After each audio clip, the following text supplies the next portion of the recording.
চলে আসি অভয়াকাণ্ডে। একটি মেয়ে বাড়ি থেকে বেরোলো, সন্ধ্যাবেলায় বাড়িতে থেকে বেরিয়ে আরজিকর হাসপাতালে পৌঁছলো। স্নাতকোত্তর ডিগ্রি করছেন পালমোনোলজিতে। গিয়ে বাড়িতে ফোন করে বলল, মা আমি পৌঁছে গেছি। এই অর্থটার মানে কিন্তু বিরাট। একটি মায়ের কাছে তার মেয়ের এই শব্দটি, মা আমি পৌঁছে গেছি, মানে I am in safe house. কতটা সেফ ছিলেন অভয়া সেই রাত্রিরে, কি হলো তার সঙ্গে। আর পরের দিন হঠাৎ দেখলাম একজন আইপিএস অফিসার, ইন্দিরা মুখার্জি নাম করেই বলছি, ডিসি সেন্ট্রাল, একদম ক্লাস নেওয়ার মতো করে, কেউ তাকে ডেকে পড়ে আনেনি, কোনো ডাক্তার বলেনি ইন্দিরা দেবী আপনি আমাদেরকে বোঝান কি হলো।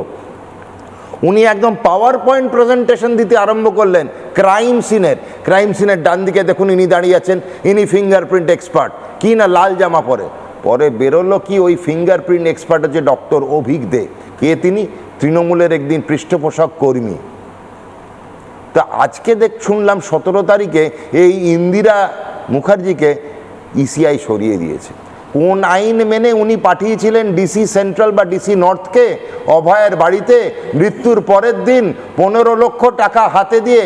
কোন আইনে লেখা আছে মুখ্যমন্ত্রী মুখ বন্ধ করার টাকা নিয়ে পাঠিয়েছিলেন আইপিএস অফিসারতে? বলুন মমতা বন্দ্যোপাধ্যায়, কোন আইনে লেখা আছে? ঠিক ঠিক আমি